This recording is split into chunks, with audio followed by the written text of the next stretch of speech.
Dok, meron po tayong pasyente. Natagpuan siya malapit sa creek kasi kaya siya ngayon. Buhay pa naman po siya. Bakit ka nandito?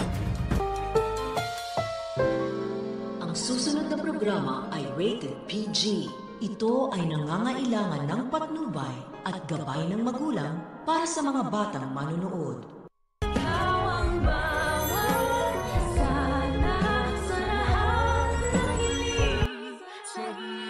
Andito po ko para hanapin yung best friend ko, si Irene. Best friend mo si Irene?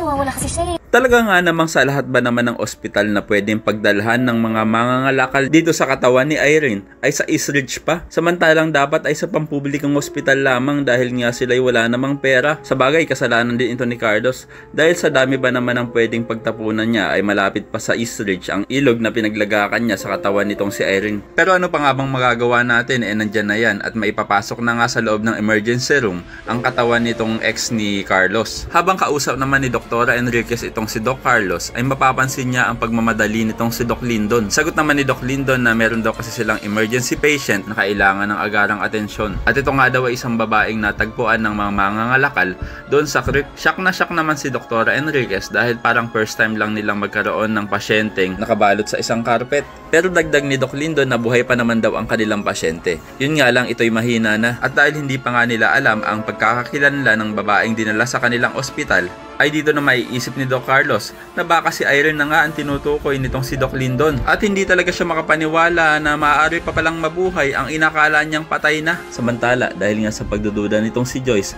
na hindi talaga si Irene ang kanyang kachat, ay pilit niya nang hahanapin ang kanyang best friend. At dahil nagpaalam si Irene dati sa kanya na pupunta nga siya dito kila Doc Carlos, ay dediretso na siya sa bahay nila Doc Carlos. Yun nga lang, ang kanyang maaabutan naman doon ay si Lynette. Mapagbibintangan pa nga ni Lynette itong si Joyce na siya ang kasabuat nitong si Irene sa pagpasok sa kanilang bahay. Pero i-deny naman ito ni Joyce at hindi daw siya isang kawatan. At ang tanging sadya niya nga lang daw doon sa bahay nila Doc Carlos ay hahanapin niya ang kanyang kaibigang si Irene. Feeling daw kasi ni Joyce ay nawawala na ang kanyang best friend. Sana nga talaga ay gamitin itong si Joyce upang mawala na ang pagtitiwala nitong si Lynette sa kanyang asawang si Carlos. Dahil parang nauuto na lang lagi ni Carlos itong si Lynette at napapaniwala niya ang kanyang asawa sa lahat ng kanyang dinadahilan. Samantala, ito namang si Harry ay hahanapin na kay Annalyn itong si Irene kung nakita niya ito. Dahil may naka-schedule nga daw silang photoshoot, pero sagot naman ni Annalyn na hindi niya daw nakita si Irene. Kaya naman ko isa ka rin sa mga umaasang sana hindi patahimikin ni Carlos si Irene sa kanyang ospital, ay paki-like ang video na ito and don't forget to subscribe. Thanks for watching and see you next time. Bye bye.